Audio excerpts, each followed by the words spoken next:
Teganya engkau menyiksa anakku, wahai istri mantan suamiku.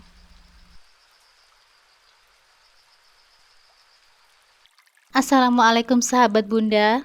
Semoga Allah selalu memberikan kesehatan dan kebahagiaan untuk kita semua. Buat sahabat Bunda yang sudah subscribe, semoga rezekinya dilancarkan ya. Amin ya robbal alamin.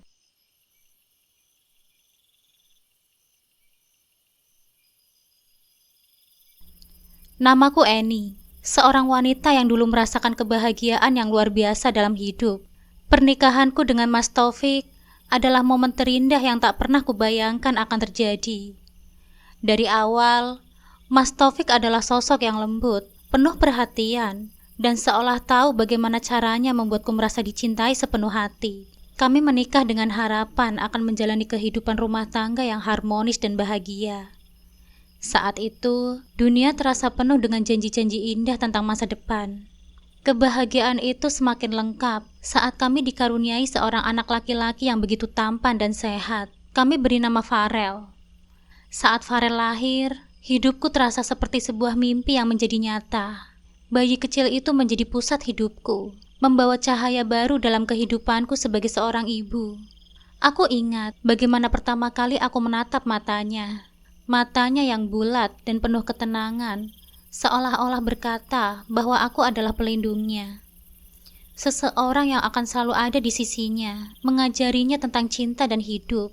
Mas Taufik juga nampak begitu bahagia menjadi ayah. Dia sering memeluk Farel dengan penuh kasih sayang, memberikan ciuman lembut di pipi kecilnya, dan bersumpah bahwa dia akan menjadi ayah yang terbaik. Tahun-tahun pertama pernikahan kami penuh dengan tawa dan canda.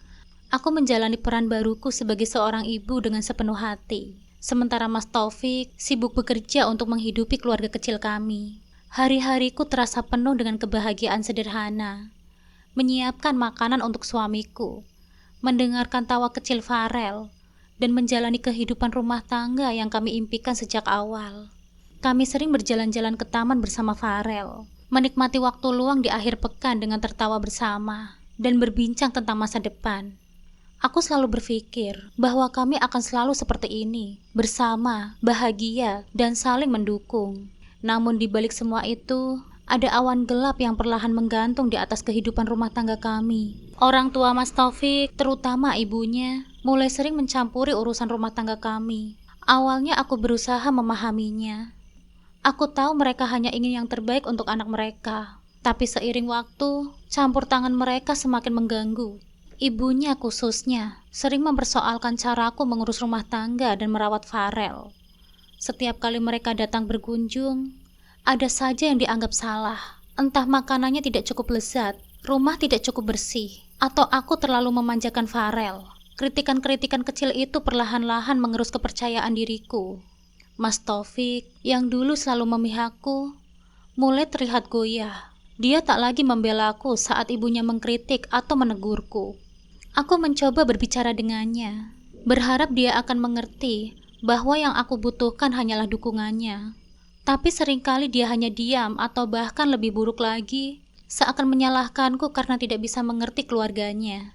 Kekecewaan demi kekecewaan mulai menumpuk di dalam hatiku.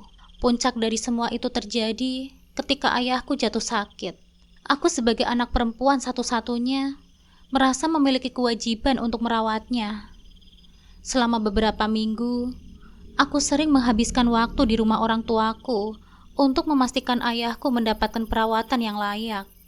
Aku harus membagi waktu antara mengurus Farel dan suamiku, serta memenuhi tanggung jawabku sebagai seorang anak. Namun pada suatu hari, sebuah acara besar diadakan di rumah Mas Taufik, dan aku tidak bisa hadir karena aku harus menjaga ayahku yang semakin kritis. Hari itu, aku menerima telepon dari ibu mertuaku yang terdengar dingin dan penuh kritik. "Eni, kamu kan menantu di keluarga ini. Seharusnya kamu tahu kapan harus hadir dalam acara keluarga ini. Ini penting. Kenapa kamu tidak datang?" katanya tanpa memberi ruang untuk menjelaskan. Aku mencoba menjelaskan bahwa aku sedang merawat ayahku yang sedang sakit parah. Namun dia tidak peduli. Di matanya, aku hanyalah seorang menantu yang tidak memenuhi ekspektasi keluarganya. Yang lebih menyakitkan adalah ketika Mas Taufik, suamiku sendiri, tidak membelaku. Dia justru menganggap aku egois karena lebih memilih merawat ayahku daripada hadir di acara keluarganya. Kata-kata itu menghantamku seperti badai. Aku merasa tersudut, merasa tidak dihargai, bahkan oleh suamiku yang dulu berjanji akan selalu mendukungku. Hari itu menjadi titik balik dalam pernikahan kami. Untuk pertama kalinya, kata-kata tentang perceraian muncul dalam percakapan kami. Suasana rumah kami berubah menjadi dingin dan penuh dengan ketegangan. Mas Taufik semakin jarang berbicara denganku. Dan aku tahu, meskipun aku berusaha mempertahankan semuanya, hubungan kami perlahan-lahan retak. Aku merasa hancur, tidak hanya sebagai seorang istri, tetapi juga sebagai seorang ibu. Karena Farel masih kecil, aku berusaha menjaga agar dia tidak merasakan ketegangan yang sedang terjadi di antara kami. Aku tetap tersenyum dan bermain dengannya. Meskipun di dalam hatiku, sesungguhnya sudah penuh dengan luka. Namun desakan demi desakan dari keluarga Mas Taufik, terutama dari ibunya, semakin menggempur diriku. Seakan aku tidak pernah menjadi cukup baik di mata mereka. Apapun yang aku lakukan, selalu ada yang salah. Aku berusaha untuk bersabar, untuk tetap bertahan demi Farel, anak kami yang masih begitu kecil dan polos. Setiap hari, aku hanya berharap agar ada titik terang di ujung jalan ini. Agar keluarga kecil kami bisa kembali seperti dulu. Namun kenyataannya berkata lain. Puncak dari segala penderitaanku datang saat Farel berusia 6 tahun. Saat itu, aku sedang disibukkan dengan merawat ayahku yang sedang sakit parah. Aku harus bolak-balik ke rumah sakit, meninggalkan rumah untuk sementara demi memastikan ayahku mendapatkan perawatan yang layak. Di saat yang sama, ketegangan di rumahku semakin tak terkendali. Ibu mertua semakin sering menyindir dan menyalahkanku karena tak hadir dalam berbagai acara keluarga.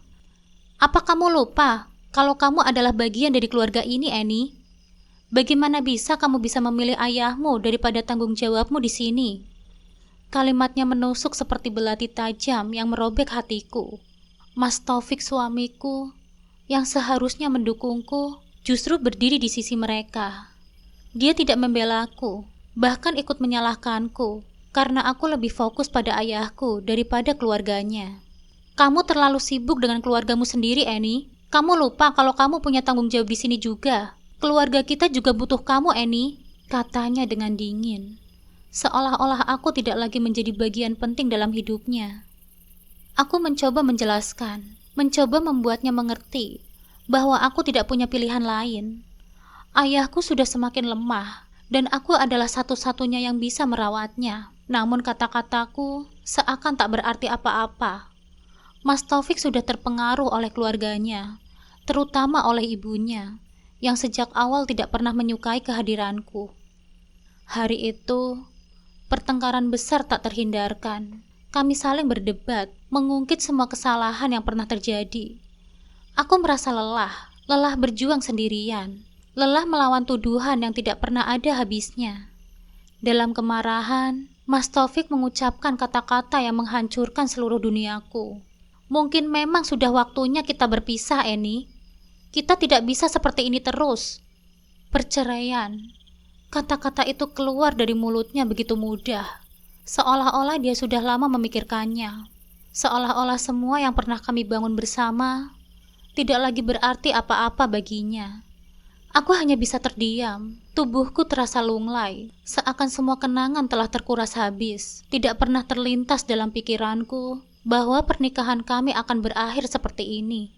Bahwa keluarga kecil yang dulu begitu bahagia harus hancur berkeping-keping hanya karena campur tangan orang lain. Namun mungkin memang benar, mungkin ini adalah jalan yang harus aku ambil, meskipun hatiku menjerit menolak. Beberapa minggu kemudian, proses perceraian kami dimulai. Aku merasa seperti sedang di dalam mimpi buruk yang tak berujung. Setiap kali aku melihat Farel, hatiku semakin sakit. Anak kecil itu dengan mata polosnya tidak tahu apa yang sedang terjadi. Ia hanya tahu bahwa suasana rumah semakin tegang dan ayah ibunya tidak lagi saling berbicara dengan lembut. Aku berusaha sebisa mungkin menyembunyikan rasa sakitku di hadapannya. Aku tidak ingin Farel melihat ibunya rapuh. Namun kenyataan itu tak bisa dihindari. Kami akhirnya resmi berpisah. Mas Taufik mendapatkan hak asuh atas Farel karena pengadilan memutuskan bahwa dia lebih mampu secara ekonomi untuk merawatnya. Aku tidak bisa berbuat banyak. Di satu sisi, aku masih harus merawat ayahku yang sakit. Sementara di sisi lain, aku juga tidak punya cukup penghasilan untuk memberikan Farel kehidupan yang layak, seperti yang bisa diberikan oleh Mas Taufik. Keputusan itu begitu berat bagiku. Farel adalah duniaku, nafas hidupku. Kehilangan hak asuhnya adalah luka yang terdalam, yang tidak pernah aku bayangkan akan kurasakan. Rasanya seperti ada bagian dari diriku yang direnggut begitu saja, dan aku tidak berdaya untuk menahannya. Namun aku tahu, aku tak punya pilihan lain. Farel membutuhkan kehidupan yang stabil, dan meskipun hatiku hancur, aku harus merelakan dia tinggal bersama ayahnya. Setelah perceraian, aku terpaksa meninggalkan rumah yang dulu penuh dengan kenangan kami bersama. Aku kembali ke rumah orang tuaku untuk merawat ayahku yang semakin hari semakin melemah. Di sana, aku hanya bisa termenung, menyesali semua yang telah terjadi. Hatiku sakit, membayangkan Farel harus tumbuh tanpa aku di sisinya. Aku takut dia akan melupakan kasih sayangku. Takut dia akan merasakan bahwa ibunya tidak lagi mencintainya karena membiarkannya pergi. Hari-hari tanpa Farel terasa begitu sepi. Setiap sudut rumah orang tuaku mengingatkanku pada masa-masa saat aku masih bisa memeluk dan mencium Farel setiap hari. Tawa kecilnya, panggilan sayangnya, semua itu kini hanya menjadi kenangan yang terasa semakin jauh dari genggamanku. Setiap malam, aku terjaga, menangis dalam diam, merindukan kehadiran Farel di dalam pelukanku. Namun aku tahu, aku harus kuat. Aku harus tetap bertahan demi ayahku yang masih membutuhkan perawatanku. Meskipun begitu, di dalam hati kecilku, aku hanya bisa berharap bahwa Mas Taufik akan merawat Farel dengan penuh cinta, meskipun kami tidak lagi bersama. Berharap bahwa suatu hari nanti, Farel akan kembali padaku, bahwa dia akan mengerti bahwa aku tidak pernah meninggalkannya karena aku ingin, melainkan karena aku terpaksa. Hanya 6 bulan setelah perceraian kami, kabar mengejutkan itu tiba. Mas Taufik, mantan suamiku, telah menikah lagi. Kali ini dengan seseorang yang tidak asing bagiku. Nita, seorang janda beranak 1. Nita bukan orang asing dalam hidupku. Dia adalah teman SMA aku dulu. Dan aku tahu bahwa sejak saat itu, Nita menyimpan perasaan pada Mas Taufik. Tidak hanya sekedar teman biasa. Nita pernah bercerita pada beberapa teman kami bahwa Mas Taufik adalah pria idamannya. Namun kenyataan berkata lain ketika Mas Taufik memilihku untuk menjadi pendamping hidupnya. Saat mendengar kabar itu, jantungku seolah berhenti sejenak. Bukan karena aku masih memiliki perasaan kepada Mas Taufik, tapi lebih karena kejutan bahwa semua ini terjadi begitu cepat. 6 bulan setelah perceraian kami, dan dia sudah menemukan penggantinya. Terlalu cepat untukku, yang masih berjuang menerima kenyataan pahit kehilangan Farel dan beradaptasi dengan kehidupan baruku. Pernikahan antara Mas Taufik dan Nita bagaikan angin segar bagi Nita. Ia akhirnya mendapatkan kesempatan yang selama ini mungkin ia harapkan diam-diam. Namun, aku tidak terlalu peduli dengan hubungan mereka. Aku tidak iri atau cemburu. Justru hatiku kosong.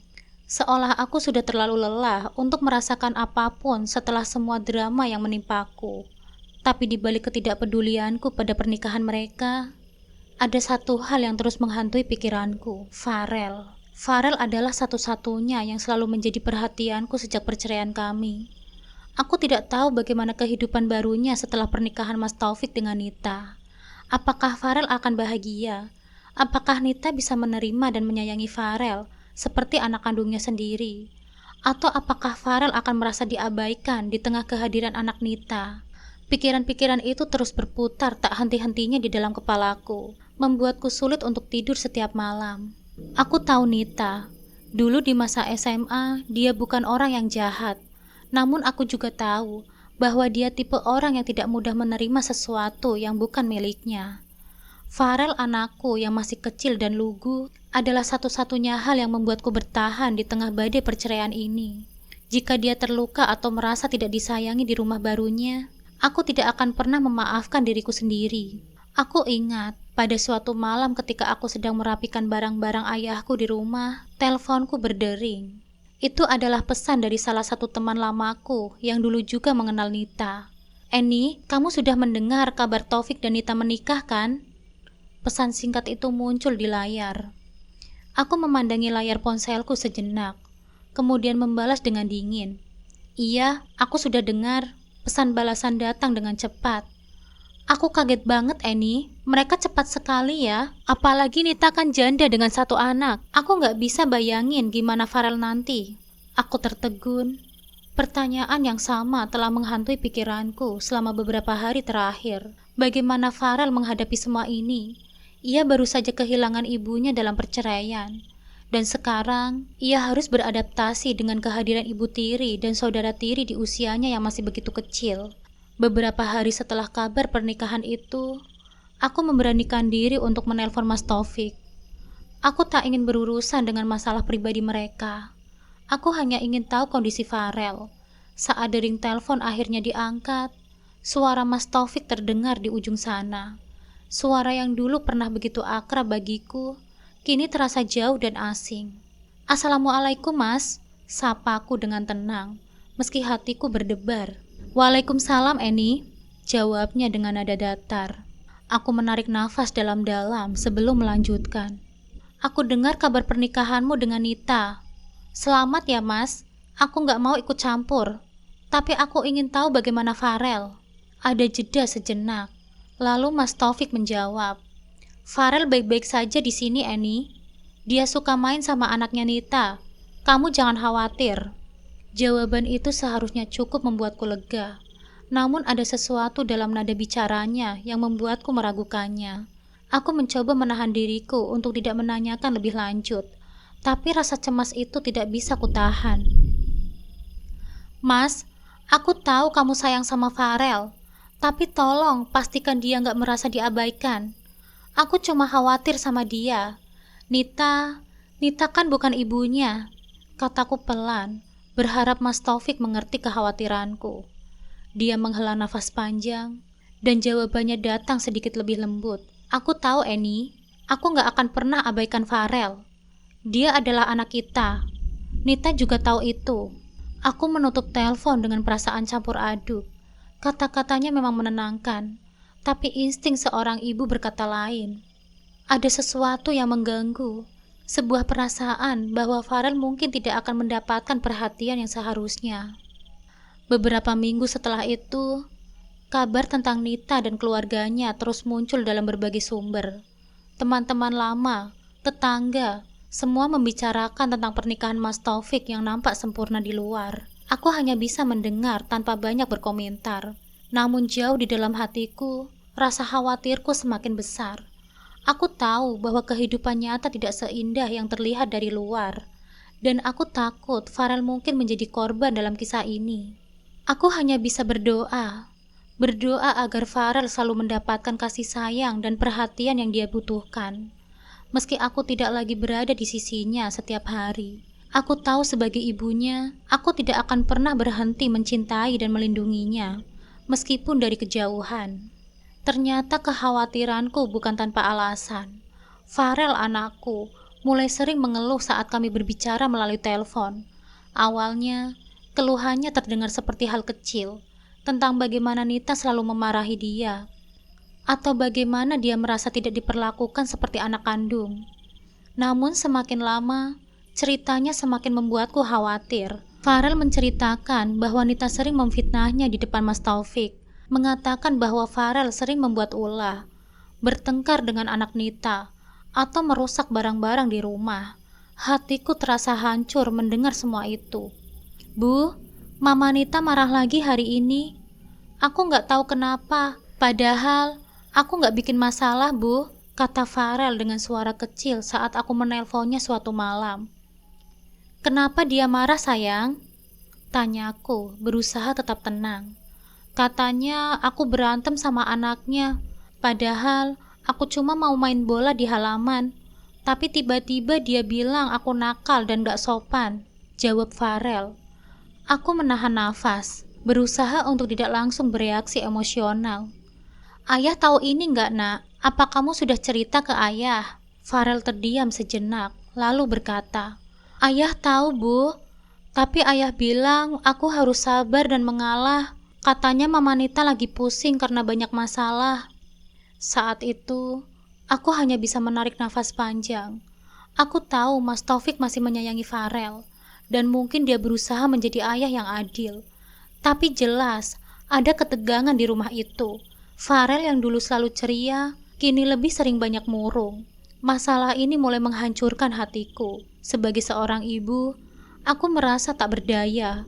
Hak asuh Farel yang jatuh kepada Mas Taufik, dan aku hanya bisa berharap dia bisa melihat apa yang sebenarnya terjadi. Namun meski aku adalah ibu kandungnya, aku tidak memiliki kendali penuh atas semua situasi ini. Malam-malam panjang mulai terasa semakin berat bagiku. Setiap kali Farel menelponku, aku selalu memastikan untuk memberikan semangat. Namun di balik telepon itu, aku menangis sendirian. Ketidakmampuanku untuk melindungi anakku membuat hatiku hancur sehancur-hancurnya. Aku merasa begitu jauh darinya, tak mampu menolong di saat-saat yang paling membutuhkan, tak mampu menolong di saat-saat yang paling dibutuhkannya. Aku berdoa setiap malam agar Mas Taufik bisa menyadari apa yang sebenarnya terjadi, agar Farel tidak terus-terusan menjadi korban dalam rumah tangga barunya. Dan kemudian, ketakutan terburukku terwujud. Suatu hari Mas Taufik mendapatkan tugas kerja di luar kota selama seminggu penuh. Nita yang selama ini menyimpan dendam dan ketidakpuasannya terhadap Farel, akhirnya menunjukkan sisi terburuknya. Saat Mas Taufik tidak ada, Nita mulai memperlakukan Farel dengan lebih kejam. Farel dikurung di halaman belakang yang tanpa atap. Dibiarkannya kepanasan saat siang hari dan kehujanan saat malam hari. Tanpa makan dan minum, Farel dibiarkan terlantar di sana selama berhari-hari. Tidak ada yang menolongnya, tidak ada yang peduli. Nita begitu tega melakukan ini hanya karena dia tidak bisa menerima Farel sebagai bagian dari hidupnya. Namun tak disangka hari itu, Mas Taufik pulang lebih awal dari yang direncanakan. Ia baru saja menyelesaikan pekerjaannya di luar kota dan ingin memberikan kejutan kepada keluarganya. Dalam benaknya, ia membayangkan senyuman Farel saat melihatnya pulang dan pelukan hangat dari Nita. Namun sesampainya di rumah, apa yang ia temukan jauh dari gambaran indah itu. Saat ia membuka pintu rumah, suasana begitu sepi. Tidak ada suara riuh anak-anak atau suara TV yang biasanya menemani Farel di sore hari. Merasa ada yang janggal, Mas Taufik berjalan ke halaman belakang. Namun yang ia temukan membuatnya terhentak. Di pojok halaman yang terpencil, Farel tergeletak dengan tubuh yang lemah. Wajahnya pucat dan tubuhnya penuh kotoran, menandakan bahwa ia sudah lama berada di sana tanpa ada yang merawatnya. Mas Taufik segera berlari mendekat, mengguncang tubuh kecilnya dengan penuh kekhawatiran. Farel, nak, kamu kenapa? Bangun, Farel. Tolong jawab ayah, serunya dengan suara panik. Farel hanya merintih pelan. Suaranya hampir tak terdengar. Ayah, aku haus. Mendengar suara lirih anaknya, hati Mas Taufik hancur berkeping-keping. Ia memeluk Farel dengan erat, merasakan betapa dingin dan lemahnya tubuh anaknya. Tanpa berpikir panjang, Mas Taufik langsung menggendong Farel ke dalam mobil dan membawanya ke rumah sakit. Selama perjalanan, pikiran Mas Taufik kalut. Ia tidak mengerti bagaimana bisa hal ini terjadi. Bagaimana mungkin anaknya sendiri bisa terabaikan sampai seperti ini. Sesampainya di rumah sakit, Farel segera ditangani oleh dokter. Mas Taufik menunggu dengan gelisah di ruang tunggu, terus berdoa agar nyawa Farel bisa diselamatkan. Ketika dokter akhirnya keluar dari ruang perawatan, Mas Taufik langsung menghampirinya. Bagaimana keadaan anak saya, Dok? Tolong katakan. Dokter itu mengangguk dengan tenang. Syukurlah Pak Taufik, kondisi anak Anda sudah stabil. Tapi ia mengalami dehidrasi parah dan kekurangan gizi. Untung saja Anda segera membawanya tepat waktu. Kalau terlambat, bisa saja kondisinya memburuk. Mendengar itu, Mas Taufik merasa sedikit lega, namun amarah mulai berkobar di dadanya. Bagaimana bisa Farel sampai dalam kondisi seperti itu? Dan yang paling penting, di mana Nita? Mengapa istrinya tidak menjaga anak mereka dengan baik? Setelah memastikan Farel dalam perawatan yang baik, Mas Taufik kembali ke rumah dengan amarah yang sulit dibendung. Begitu masuk, ia mendapati Nita duduk santai di ruang tamu, tanpa sedikit pun khawatir atau sadar bahwa suaminya baru saja membawa anak mereka ke rumah sakit. "Nita, Nita!" seru Mas Taufik dengan nada tinggi, membuat Nita terkejut dan berbalik menatapnya dengan wajah yang bingung. "Ada apa, Mas?" tanya Nita dengan tenang, seolah tidak ada yang salah. "Kamu tanya ada apa?" Mas Taufik menggerang. Suaranya bergetar menahan emosi. "Farel hampir saja mati kelaparan dan kehausan di halaman belakang. Kamu tahu itu kan? Bagaimana bisa kamu membiarkan anakku dalam kondisi seperti itu?" Wajah Nita berubah pucat, namun ia masih berusaha bersikap tenang. "Mas, itu cuma salah paham. Farel memang nakal, Mas. Dia suka melawan dan sering bikin masalah. Aku cuma mendisiplinkannya dengan menguncinya di luar rumah selama berhari-hari tanpa makanan dan minuman." Mas Taufik semakin tidak bisa menahan emosinya. Dia adalah anakmu juga, Nita. Bagaimana mungkin kamu tega memperlakukan Farel seperti itu?" Nita mencoba membela diri. Suaranya mulai bergetar. "Mas, aku cuma mencoba mengajarinya. Farel memang selalu bikin masalah. Dia nggak bisa diatur." "Ini bukan soal mengatur, Nita," potong Mas Taufik. "Ini soal kamu yang tega menyiksa anakku. Kalau aku tidak pulang lebih awal, aku tidak tahu apa yang akan terjadi pada Farel."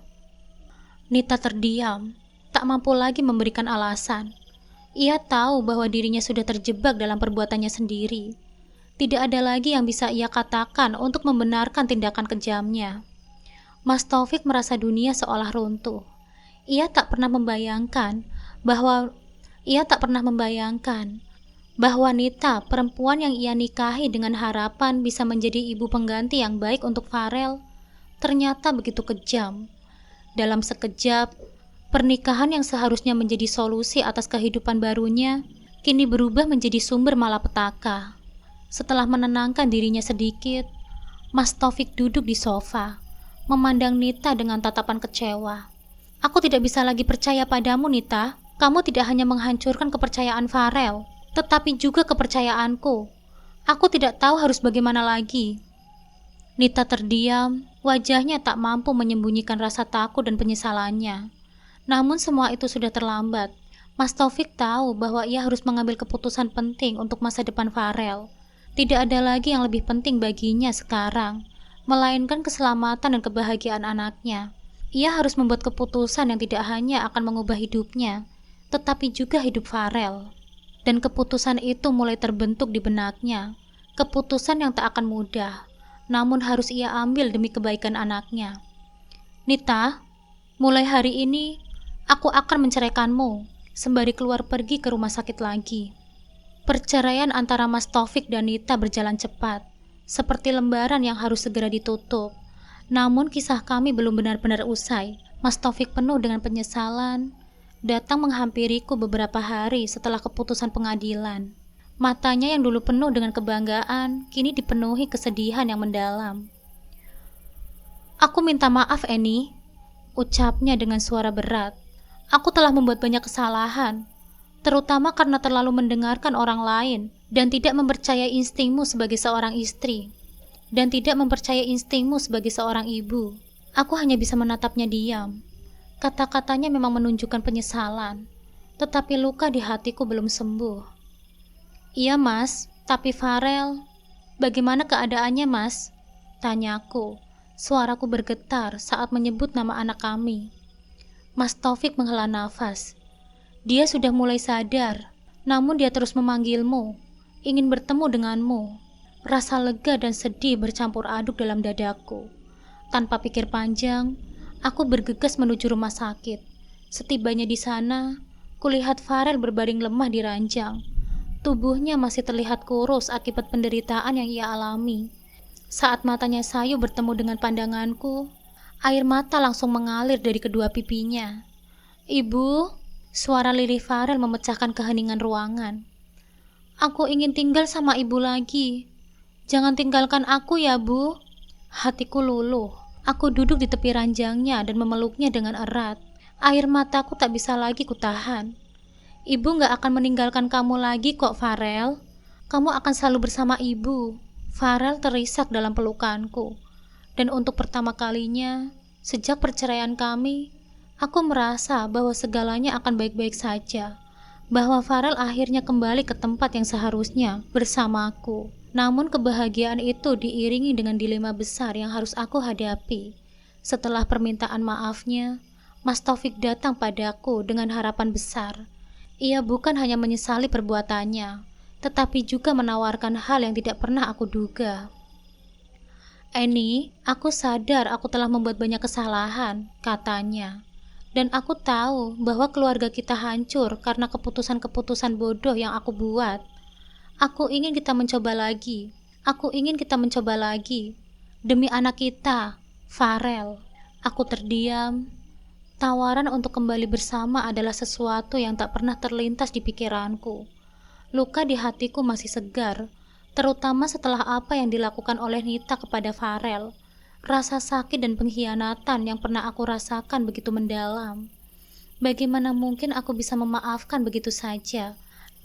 Namun saat melihat wajah Farel yang memancarkan harapan, aku tahu bahwa keputusan ini bukan hanya tentang masalahku sendiri. Ini tentang masa depan anakku, masa depan keluarga kami. Hari demi hari, aku merenung. Meski hatiku berat, aku tahu bahwa kebahagiaan Farel selalu menjadi prioritas utamaku. Setelah pertimbangan yang panjang, aku akhirnya memutuskan untuk memberikan kesempatan kedua kepada Mas Taufik. Bukan karena aku masih mencintainya seperti dulu, tetapi karena aku mencintai Farel lebih dari segalanya. Perlahan-lahan, aku dan Mas Taufik mulai membangun kembali hubungan kami. Proses itu tidak mudah. Ada saat-saat ketika luka lama kembali terbuka, saat-saat ketika rasa ragu kembali menghantui. Namun aku melihat perubahan dalam diri Mas Taufik. Ia kini lebih mendengarkan, lebih menghargai perasaanku, dan yang terpenting, ia tak lagi membiarkan orang lain mencampuri urusan keluarga kami. Farel yang dulunya sering merasa terpinggirkan, kini hidup dengan senyuman yang lebih ceria. Ia tumbuh menjadi anak yang bahagia, dan itulah yang selalu aku inginkan untuknya. Kami kembali menjadi keluarga, walau dalam bentuk yang berbeda dari sebelumnya. Suatu sore, ketika kami duduk bersama di taman, Farel memelukku dan berkata, "Ibu, terima kasih ya, karena sudah kembali buat aku." Aku tersenyum sambil membelai rambutnya. "Kamu selalu menjadi yang terpenting untuk ibu, Nak." Mas Taufik yang duduk di sebelahku menggenggam tanganku dengan lembut. Kami bertiga duduk bersama, menikmati kebersamaan yang dulu sempat hilang. Perjalanan ini tidak sempurna, penuh dengan luka dan penyesalan. Tetapi pada akhirnya, cinta dan kesabaranlah yang menyatukan kami kembali. Farel kini tumbuh dikelilingi oleh cinta kedua orang tuanya. Dan itu adalah kebahagiaan terbesar dalam hidupku. Aku menyadari bahwa hidup adalah tentang belajar memaafkan, bukan hanya orang lain, tetapi juga untuk diri sendiri. Aku telah melalui banyak hal, tetapi kini aku kembali, lebih kuat dari sebelumnya. Dan yang terpenting, aku kembali pada anakku, kembali pada cinta yang sebenarnya.